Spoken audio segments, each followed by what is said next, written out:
بسم اللہ الرحمن الرحیم۔ السلام علیکم۔ اللہ تعالیٰ نے قرآن کریم میں ارشاد فرمایا ہے کہ بے شک نماز انسان کو برائیوں اور بے حیائی سے روکتی ہے۔ نماز دین کے ستون میں سے ہے اور فرض عبادات میں سے ہے۔ قرآن کی بے شمار آیات میں نماز کی فضیلت اور اہمیت کا ذکر آیا ہے۔ آج کے اس ویڈیو میں ہم حضرت علی کرم اللہ تعالیٰ وجہ کی نماز کے بارے میں گفتگو کریں گے۔ 6 مہینے لوگوں کو پتہ نہیں تھا نماز کیا ہوتی ہے۔ علی 6 مہینے پہلے شخص جس نے نبی صلی اللہ علیہ وآلہ وسلم کی مائیت دوستو، حضرت علی رضی اللہ تعالیٰ عنہ دنیا کی وہ عظیم شخصیت ہے جس نے حضور علیہ الصلاۃ والسلام کے ساتھ پہلے نماز ادا کی۔ حضرت عبداللہ بن عباس سے روایت ہے، وہ فرماتے ہیں کہ سب سے پہلے حضرت علی رضی اللہ تعالیٰ عنہ نے نماز پڑھی۔ اسی طرح سے حضرت انس بن مالک سے روایت ہے کہ پیر کے دن حضور علیہ الصلاۃ والسلام کی بعثت ہوئی اور منگل کے دن حضرت علی رضی اللہ تعالیٰ عنہ نے نماز پڑھی۔ اس حدیث سے ہمیں یہ معلوم ہوتا ہے کہ حضرت علی رضی اللہ تعالیٰ عنہ وہ ہے جو نماز کی فرضیت سے پہلے بھی نماز ادا کرتے تھے۔ مسند احمد میں ہے 19322 اور سنن نسائی الکبریٰ کے خصائص علی والے چیپٹر میں 8391 ہے۔ شیخ البانی، شیخ زبیلی زئی دونوں نے اس کی تصحیح کی ہے۔ یہ بھی زید بن ارقم سے، اور غدیر خم کی حدیث کے راوی بھی زید بن ارقم ہے۔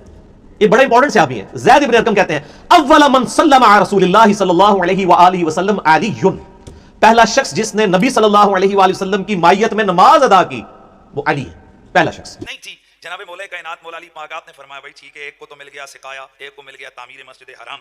تو مسئلہ یہ ہے کہ مجھے تو معلوم نہیں ہے کہ بھائی تم میں سے کس کی شان بڑی ہے، تمہاری بڑی ہے یا میری بڑی ہے، پر میں اتنا بتاؤں 6 مہینے لوگوں کو پتہ نہیں تھا نماز کیا ہوتی ہے۔ علی 6 مہینے پہلے نمازیں پڑھتا رہا ہے۔ یعنی امت میں سب سے پہلے میں وہ بندہ ہوں جس نے رسول اللہ کے ساتھ میں جس نے رسول اللہ کے ساتھ نمازیں پڑھی ہیں۔ مجھے اور پتہ نہیں ہے لیکن نمازیں سب سے پہلے حضور کے ساتھ میں نے پڑھی ہیں۔ حدیث صحیح میں موجود ہے کہ رسول اللہ کی امت کا پہلا نمازی کون ہے؟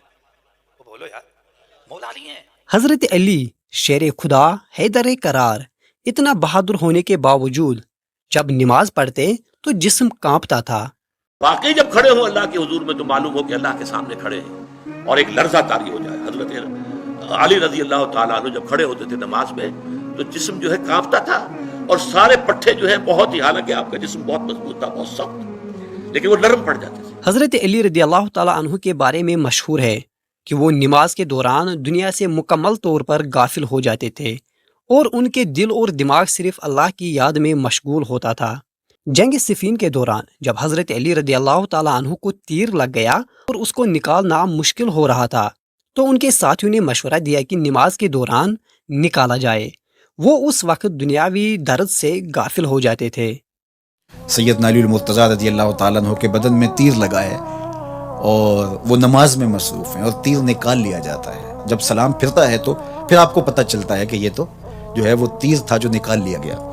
تو یہ انہماک ہے، رب کے ساتھ انہماک، اور وہ فرمایا گیا حدیث جبریل میں کہ اپنے رب کی اس طرح عبادت کرو کہ گویا تم اسے دیکھ رہے ہو، اور اگر یہ کیفیت پیدا نہیں ہوتی تو کم از کم یہ کیفیت تو ہو کہ وہ تمہیں دیکھ رہا ہے۔ چنانچہ ایک موقع پر آپ کے جسم میں کسی جگہ پر ایک تیر گھپ گیا، اس سے بہت کھینچا نہیں نکل رہا تھا، پٹھے جو اندر سے ایسے کھینچے ہوئے تھے کہ انہوں نے اس تیر کو پکڑا ہوا تھا، جکڑا ہوا تھا۔ حضرت علی نے فرمایا کہ ٹھہرو، میں نیت باندھ لیتا ہوں نماز کی، پھر اس کے بعد تم اس تیر کو کھینچ لینا۔ اور وہی ہوا، نیت باندھی، اللہ کے حدود میں کھڑے ہوئے۔ اب پورا جسم جو ہے اس کے اوپر ایک راشا ہے اور پورا جسم کے پٹھے جو ہے وہ ڈھیلے پڑ گئے، خشوع اور خضوع کی وجہ سے آسانی سے وہ تیر نکل آئے۔ دوستو، روایت میں آتا ہے کہ ایک روز حضرت علی رضی اللہ تعالیٰ عنہ مسجد میں نماز پڑھ رہے تھے، رکوع کی حالت میں تھے، کوئی سائل آیا اور سوال کیا تو حضرت علی رضی اللہ تعالیٰ عنہ نے رکوع کی حالت میں ہی اس کو اپنی انگوٹھی عطا فرما دی، جس پر سورہ مائدہ کی آیت 55 نازل ہوئی۔ قرآن مجید فرقان حمید میں حضرت مولا مرتضیٰ کے فضائل بیان ہوئے ہیں، اور 300 سے زائد آیات قرآن میں حضرت علی کے حق میں موجود ہیں۔ یہ بات بھی حضرت عبداللہ بن عباس نے ہمیں بتائی۔ 300 سے زائد آیات ہیں۔ آپ اندازہ لگائیے کہ قرآن مجید فرقان حمید بتاتا ہے کہ وہ حالت نماز میں جو ہے وہ صدقہ کرتے ہیں، زکوٰۃ دیتے ہیں۔ تو وہ کون ہے؟ جب فقیر مانگنے کے لیے آتا ہے تو کہیں اور سے اس کو نہیں ملتا تو علی دوران نماز اپنی جو ہے وہ انگوٹھی اتار کر اس کے حوالے کر دیتے ہیں۔ یہ حالت نماز میں، اور رب اس کو قرآن میں بیان کر رہا ہے۔ دوستو، کسی انسان کی کیا اوقات تھی کہ وہ حضرت علی جیسے بہادر، دلیر، خدا کے شیر کو میدانی جنگ میں ہرا سکتا، یہی وجہ ہے کہ پھر رمضان المبارک میں حضرت علی رضی اللہ تعالیٰ عنہ کو نماز ہی کی حالت میں ملعون ابن ملجم نے زہر آلودہ خنجر سے وار کیا، اور 3 دن بعد حضرت علی رضی اللہ تعالیٰ عنہ اس فانی دنیا سے رخصت ہو جاتے ہیں۔ حضرت علی کی نماز میں اخلاص اور دل کی گہرائی سے اللہ کی محبت شامل تھی، اور انہوں نے اپنی نمازوں کے ذریعے امت کو یہ سبق دیا کہ نماز صرف ایک رسم نہیں بلکہ اللہ سے قریب ہونے کا ذریعہ ہے۔